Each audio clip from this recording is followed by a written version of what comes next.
Sebuah kisah karya terbaik anak bangsa Indonesia bertutur tentang perjalanan kehidupan anak manusia di zaman kerajaan Tanah Jawa melalui sentuhan sejarah dan fiksi yang nyaris sempurna.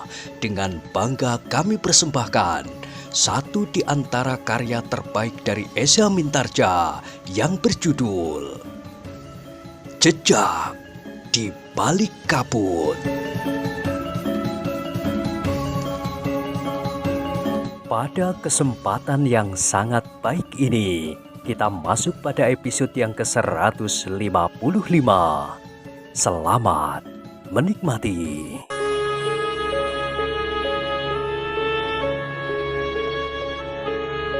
Pada episode sebelumnya telah diceritakan, orang tua itu menarik nafas dalam-dalam, kemudian katanya, "Jika Pangeran dan Angger tidak berkeberatan, aku mohon singgah di pondokku.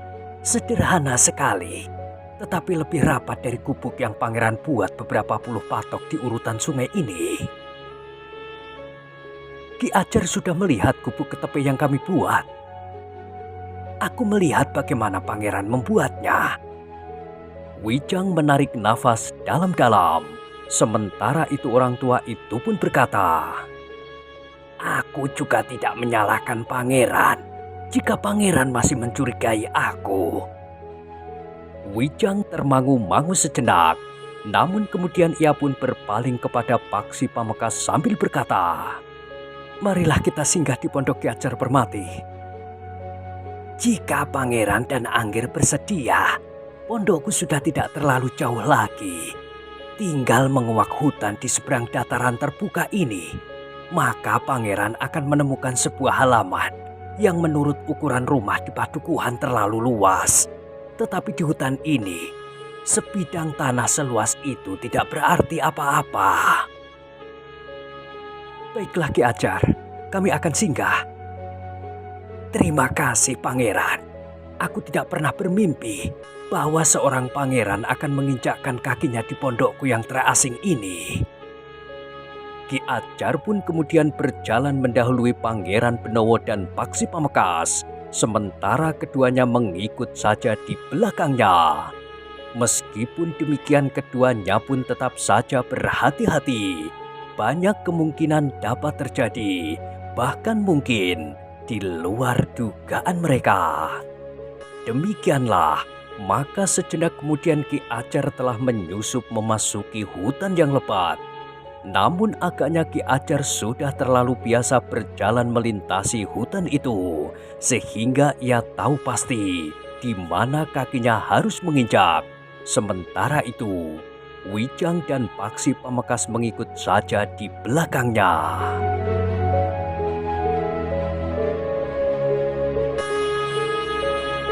Dalam pada itu, beberapa saat kemudian mereka sudah sampai di sebuah lekuk yang dalam. Di hadapan mereka terbentang sebidang tanah yang luas, tanah garapan. Di tanah itu terdapat berbagai macam tanaman. Ada jagung, ada ketela pohon, dan bahkan padi gogo. Di sebelah sebidang tanah yang telah digarap oleh Ki Ajar itu, mereka mendapatkan kebun pisang dan empon-empon, berbagai jenis tanaman yang dapat dipergunakan untuk meramu obat-obatan. Bukan saja empon-empon yang tumbuh sebagai tanaman perdu, tetapi di sekitar tempat itu terdapat pula pohon munggur, pohon metir dan pohon-pohon besar lainnya yang juga dapat diambil bagian-bagiannya untuk melengkapi ramuan obat-obatan. Pohon kates grandel pun tumbuh memagari sebidang tanah garapan yang cukup luas itu. Di tengah-tengah tanah garapan yang luas itu, terdapat sebuah pondok kecil.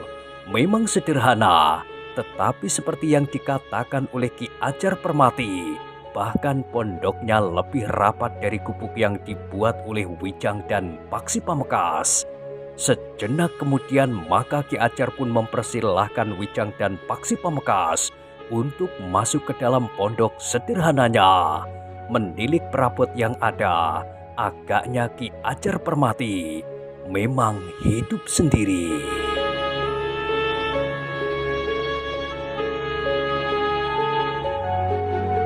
Aku akan menghidangkan minum bagi pangeran dan Angger. Maaf, barangkali aku dapat mengetahui namanya. Namaku Paksi, Ki Ajar. Angger Paksi? Iya, Ki Ajar. Aku ingin menghidangkan minuman, tetapi sudah dingin. Aku hanya menyalakan api di malam hari untuk menghindari agar asapnya tidak dilihat oleh orang-orang yang tinggal di Padepokan Watu Kambang. Terima kasih, Ki Ajar. Aku juga mempunyai sebumbung legen. Setiap hari aku masih deres legen 3 batang pohon kelapa. Ki Ajar masih deres setiap hari? Setiap pagi dan sore, Pangeran. Hanya jika aku pergi ke Pajang, maka kadang-kadang aku tidak mengambil legen di batang kelapa itu. Wijang mengangguk-angguk. Sementara itu Ki Ajar pun telah masuk ke bagian belakang rumahnya untuk mengambil 3 bumbung legen yang belum dibuatnya menjadi gula kelapa. Selain dihidangkan legen, Ki Ajar pun menghidangkan ketela rebus meskipun sudah dingin. Silakan Pangeran dan Angger Paksi, hanya inilah yang ada di kubuku ini. Wijang dan Paksi Pamekasan pun kemudian telah memungut ketela pohon rebus itu. Sambil makan ketela, mereka juga menghirup legen kelapa yang manis sekali. Sementara itu sambil mengunyah ketela pohon, Wijang pun berdesis. Bukankah Ki Ajar berjanji untuk menceritakan tentang diri Ki Ajar serta Padepokan Watu Kambang itu? Ki Ajar itu tersenyum. Katanya, "Baiklah Pangeran, mungkin dongengku ini akan ada artinya bagi Pangeran." Wijang tidak menyahut. Demikian pula Paksi Pamekasan yang duduk dengan kepala tunduk. Mereka menunggu Ki Ajar itu mulai dengan ceritanya tentang dirinya sendiri serta padepokan yang disebutnya Padepokan Watu Kambang.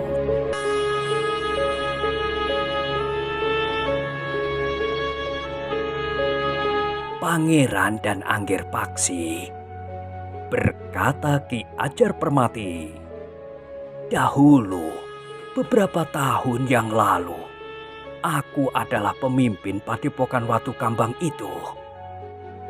Wijang mengerutkan dahinya.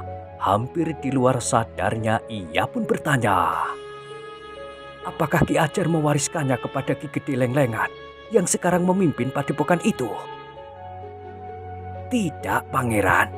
Waktu itu, Lenglengan datang ke Padepokan itu untuk berguru kepadaku. Apakah waktu itu Padepokan itu juga sudah disekat oleh alam dari dunia luar? Iya, karena itu maka aku katakan bahwa aku sudah terasing sejak semula. Tetapi bagaimana mungkin Ki Gede Lenglengan itu dapat sampai di sini? Seorang putut menemukan seorang yang hampir mati terkapar di pinggir jalan. Putut itu tidak sampai hati membiarkan orang itu mati. Karena itu, maka orang itu telah ditolongnya dan dibawanya ke Padepokan Watu Kambang.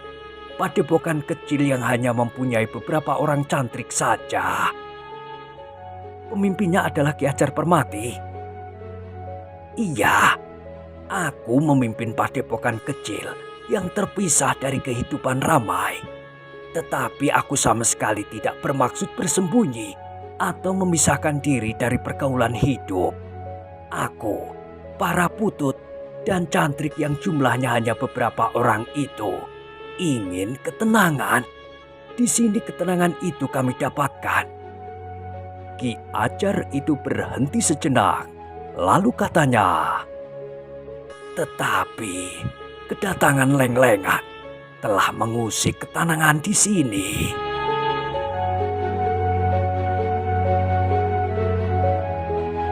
Apa yang dilakukannya?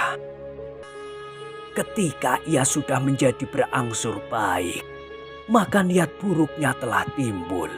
Pada suatu hari, ia menaburkan racun di makanan kami. Karena itu, ketika aku, para putu dan cantrik makan, semuanya mati terbunuh. 8 orang ditambah aku seorang. Semuanya terbunuh. Iya, mayat-mayat itu begitu saja dilemparkan ke dalam jurang yang dalam. Wijang dan Paksi Pamekasan pun saling berpandangan sejenak, tetapi mereka tidak memotong cerita Ki Ajar Permati. Tetapi Yang Maha Agung melindungi aku. Daya tahanku terhadap racun telah membebaskan aku dari kematian. Namun keadaanku menjadi buruk sekali. Tidak mungkin bagiku untuk menuntut balas. Aku harus menyembuhkan diriku sendiri lebih dahulu. Baru kemudian aku akan dapat membuat perhitungan dengan Lenglengan. Ki Ajar Permati menarik nafas dalam-dalam. Ia pun kemudian melanjutkan ceritanya. Dalam keadaan parah, aku harus berusaha untuk tetap hidup. Karena itu, dengan sisa-sisa tenaga yang ada, aku menyingkir dari jurang yang kemudian dipenuhi dengan suasana yang mengerikan. Aku sendiri tidak dapat berbuat apa-apa atas mayat-mayat para putu dan cantrikku. Aku justru hanya dapat menyingkir dari tempat itu. Tuhan yang Maha Penyayanglah yang telah menyelamatkan aku dan membiarkan aku tetap hidup. Namun ternyata aku tidak mempunyai kesempatan untuk membuat perhitungan dengan Lenglengan. Dalam waktu yang pendek, ia telah memanggil beberapa orang pengikutnya dan memperkuat kedudukannya di padepokan itu. Sementara itu, Lenglengan pun berusaha untuk mempertajam sekat yang sudah ada, sehingga padepokan Watu Kambang itu benar-benar terpisah dari dunia luar. Ki Ajar tidak berusaha untuk berbuat sesuatu.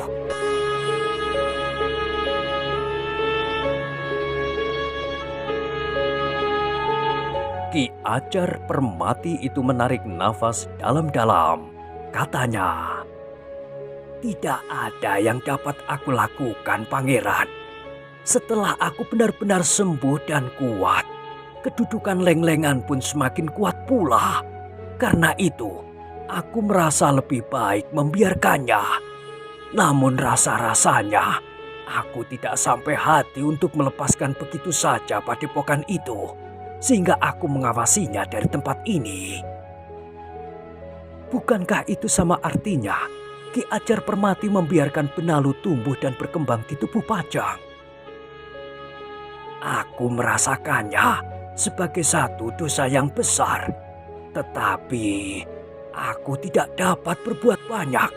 Sementara itu, aku melihat padepokan Watu Kambang berkembang dengan baik.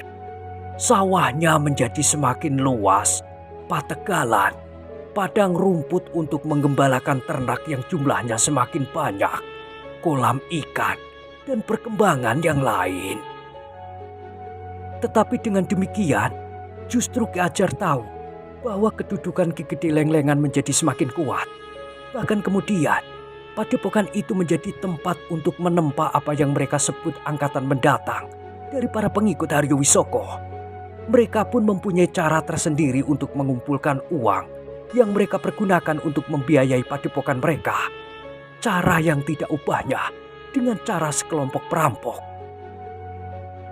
Aku memang menyesal bahwa hal itu telah terjadi, Pangeran. Sebenarnya lah, aku sedang mencari jalan untuk berbuat sesuatu sekarang ini. Apa yang akan Ki Ajar lakukan? Melaporkan kepada para prajurit di Pajang agar mereka datang dengan pasukan segelar sepapan. Apakah cara itu akan menjadi cara terbaik, Pangeran? Bagaimana dengan anak-anak muda yang ada di padepokan itu? Jika yang datang prajurit segelar sepapan, Mereka perlu dikasihani. Aku tidak tahu apakah para prajurit akan dapat mengerti dan bersedia mengasihani anak-anak muda yang ada di padepokan itu. Sementara itu, anak-anak muda itu tentu akan ikut serta mempertahankan padepokan mereka dengan mata hati yang sudah dibutakan oleh para pemimpin padepokan itu. Kita juga tidak dapat menyalahkan para prajurit yang mempertaruhkan nyawa mereka. Anak-anak muda itu benar-benar akan dapat membunuh mereka. Desis Wijang.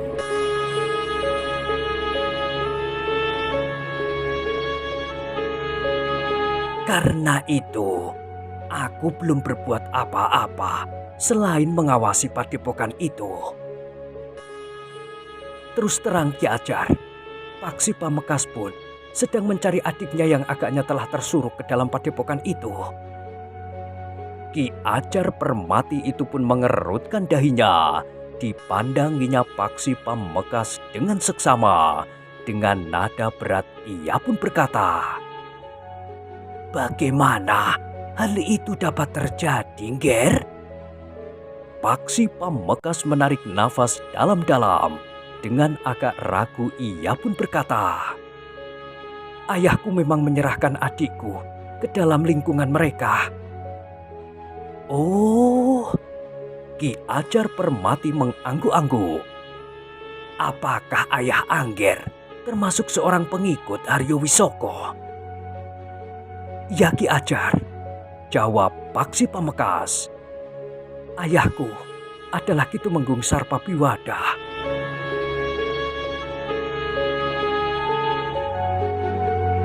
Ki Ajar Permati terkejut, namun Wijang dengan cepat berkata, "Ceritanya rumit Ki Ajar, tetapi pada dasarnya Paksi mempunyai perbedaan sikap dengan ayahnya.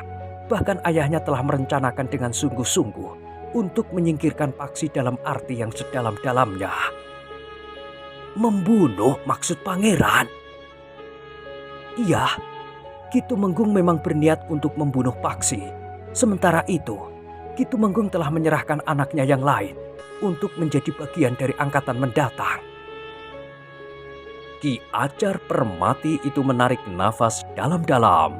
Dengan nada berat ia pun bertanya kepada Paksi Pamekas, "Ngger, apakah Angger berniat untuk membebaskan adik Angger itu dari tangan Leng-Lengan?" "Ya Ki Ajar, aku mengerti, tetapi pelaksanaannya tentu akan rumit sekali. Berbeda dengan padepokan itu pada saat aku pimpin. Tidak lebih dari 10 orang menghuni padepokan itu. Tetapi sekarang ini, di padepokan itu ada puluhan orang.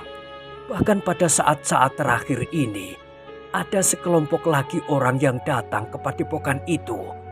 Mereka akan ditempa untuk menjadi pemimpin yang tangguh." Para pemimpin padepokan itu tentu berusaha membuat mata hati anak-anak muda yang ada di padepokan itu menjadi buta. Iya, mereka telah melepas pribadi anak-anak muda itu dan menggantikannya dengan pribadi yang lain. Mereka tidak lagi mengenal Sangkan Paraning Dumati. Itulah yang aku takutkan Ki Ajar. Aku tidak akan sampai hati melihat adikku berubah menjadi orang yang tidak lagi mampu mengenali dirinya sendiri.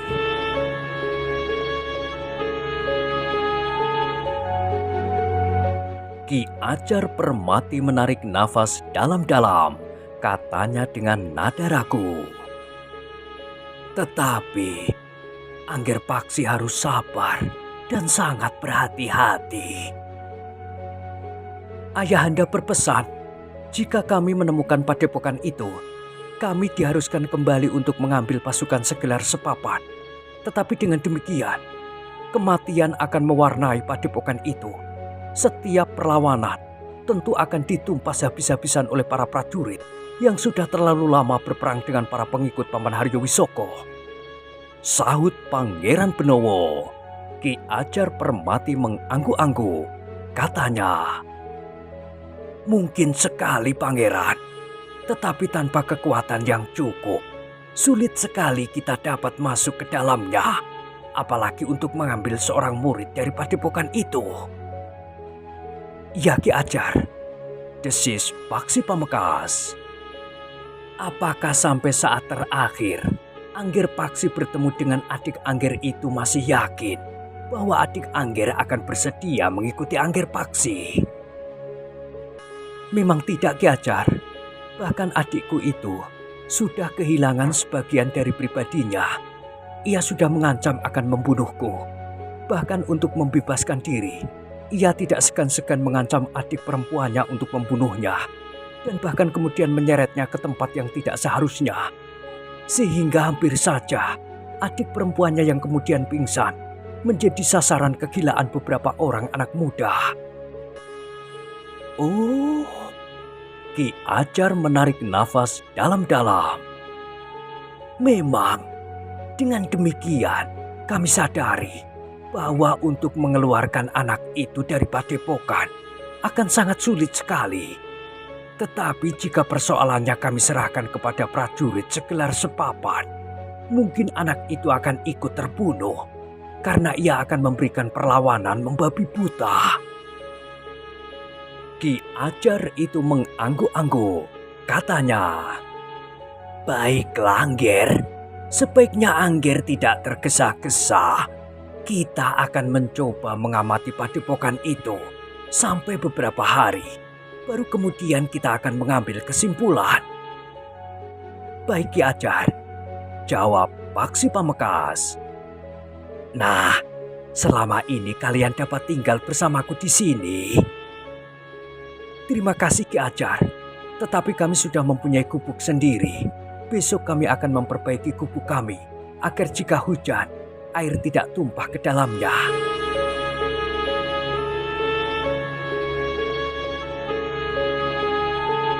Ki Ajar itu tertawa. Katanya, "Hehehe, jika angin itu datang, Ger, gubukmu itu akan hanyut. Kecuali jika kau siapkan dengan baik untuk menghadapi hujan dan angin yang kencang di sini."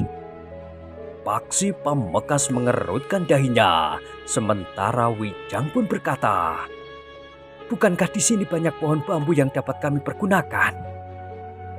"Iya, di sini banyak pohon bambu, pohon kelapa, dan barangkali ilalang jika kau perlukan. Kau dapat membuat atap gubukmu dari ilalang yang tentu lebih baik dari atap ketepi dari daun pohon kelapa." "Ya Ki Ajar, kami akan membuatnya." "Baiklah, aku tahu bahwa kalian akan merasa lebih mantap untuk tinggal di gubuk buatan kalian sendiri. Tetapi jika kalian memerlukan sesuatu, jangan segan-segan mengatakan kepadaku." "Baik Ki Ajar." Paksi Pamekasan mengangguk hormat. Namun Wijang itu sudah mendahului berkata, "Mungkin kami memerlukan benih yang dapat kami tanam. Kami sangat tertarik pada halaman Ki Ajar ini. Apalagi kami pernah juga menggarap sesopek tanah di sisi selatan kaki Gunung Merapi." "Jadi, Angger sudah berada beberapa lama di sisi selatan Gunung Merapi untuk mencari padepokan ini?" "Tidak, bukan sekarang Ki Ajar, tetapi sekitar setahun yang lalu. Waktu itu kami juga mengembara berdua untuk mendapat pengalaman. Ternyata pengalaman itu akan berguna sekarang ini." "Jika saja waktu itu Angger berdua pergi kemari." "Ki Ajar sudah berada di sini." "Agaknya aku sudah mulai menanami tanah di sekitar tempat ini." Beberapa saat Wijang dan Paksi Pamekasan masih berada di gubuk tempat tinggal Ki Ajar Permati itu. Namun kemudian mereka pun minta diri. "Baiklah, Angger berdua, silahkan datang setiap saat. Mungkin ada beberapa hal yang dapat kita lakukan bersama-sama." "Ya Ki Ajar, setiap saat kami akan datang mengunjungi Ki Ajar." "Datanglah. Jika kalian memerlukan benih jagung atau padi gogo, aku masih menyimpannya. Setiap kali aku memetik tanamanku, Aku selalu memilih biji yang terbaik untuk dijadikan benih. Terima kasih Ki Ajar. Tetapi ingat pesanku, Ger. Apa yang ingin Angger lakukan itu berbahaya sekali. Karena itu, kalian berdua harus sabar. Kalian tidak boleh mengikuti arus kemudahan kalian. Segala sesuatunya harus dipertimbangkan dengan sebaik-baiknya.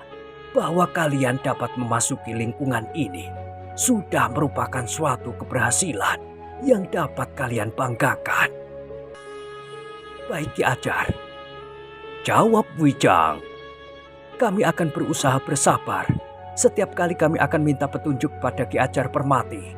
Apa yang sebaiknya kami lakukan? Silakan, Ger. Kapan saja Angger dapat datang kemari. Jika aku turun dan pergi ke Pajang, aku akan memberitahukan kepada Angger berdua. Terima kasih atas perhatian Ki Ajar terhadap kami berdua. Mudah-mudahan yang kami inginkan itu akan dapat berhasil.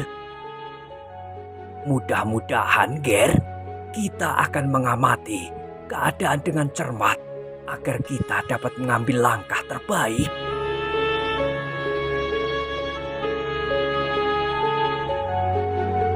Demikianlah, maka Wijang dan Paksi Pamekasan pun telah minta diri.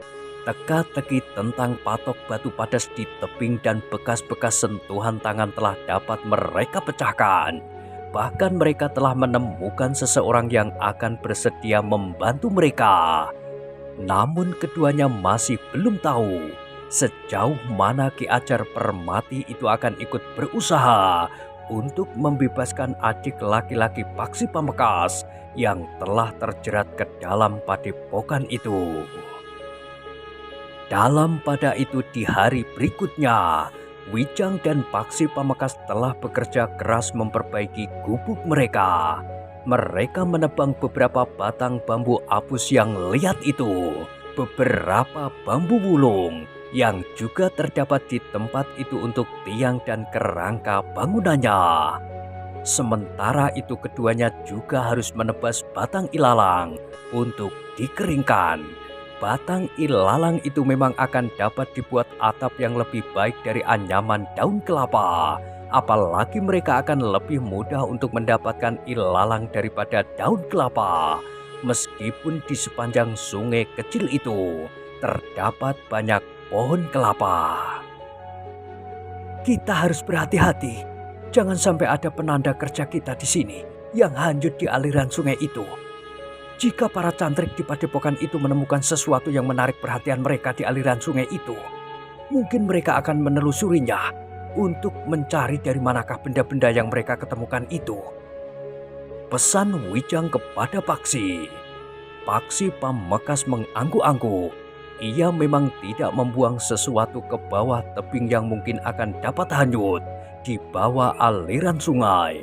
Potongan-potongan bambu-bambu, tebasan ilalang serta sisa-sisa kerja mereka yang lain telah mereka masukkan ke dalam lubang dan kemudian mereka timbun dengan tanah agar tidak dihanyutkan oleh air hujan sehingga masuk ke dalam aliran sungai kecil itu. Keduanya bekerja dengan teliti sehingga hampir tidak membuat kesalahan sama sekali. 2 hari mereka bekerja keras sehingga gubuk mereka pun sudah berdiri. Tetapi gubuk itu masih mempergunakan atap ke tepi karena mereka masih menunggu ilalang mereka kering. Untunglah bahwa hujan masih belum akan turun. Mereka masih berada di ujung musim kering sehingga sehari-hari panas matahari memancar dengan teriknya.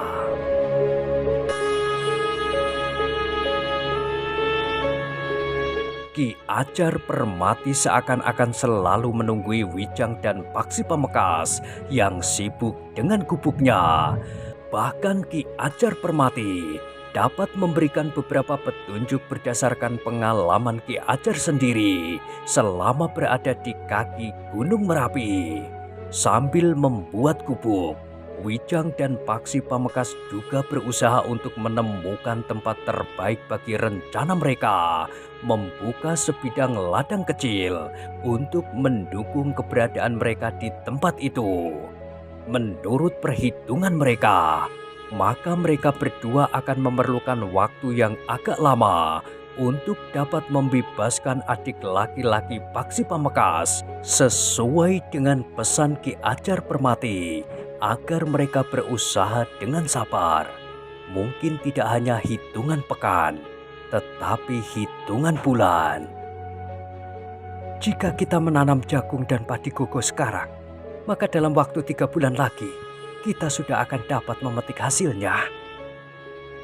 Paksi Pamekasan mengangguk mengiyakan. Nampaknya Wijang memang tertarik untuk membuat lahan kecil yang ditanami beberapa jenis tanaman. Di hari-hari berikutnya, setelah gubuk mereka siap dan tinggal menunggu ilalang kering, keduanya mulai menggarap lahan. Mereka tidak perlu menebangi pohon-pohon raksasa. Ada sebidang tanah yang memanjang menjelucur seakan-akan menjadi batas antara hutan, lereng gunung itu dengan bibir tebing sungai. Namun mereka berdua masih harus meratakan tanah dengan membuat pematang-pematang penyekat serta batas ketinggian tanah yang mereka buat seperti tangga. Beberapa hari keduanya bekerja keras, sementara itu Ki Ajar Permati banyak membantu mereka dengan peralatan seperti cangkul, parang, dan lain-lainnya.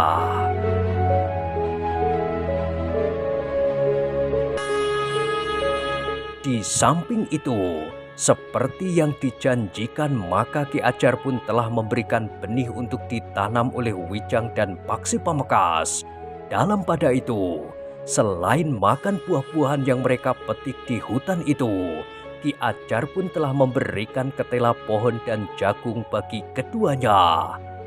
Dalam kesibukan mempersiapkan tempat serta bekal untuk tinggal beberapa lama di kaki Gunung Merapi itu, di malam hari mereka menyempatkan diri untuk melihat-lihat padepokan itu.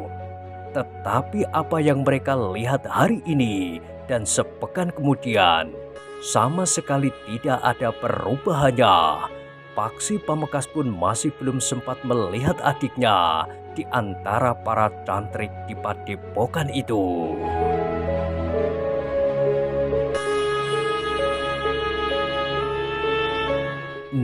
Nah, bagaimanakah kisah selanjutnya? Silahkan ikuti terus kisah Jejak di Balik Kabut pada episode berikutnya. Sampai jumpa.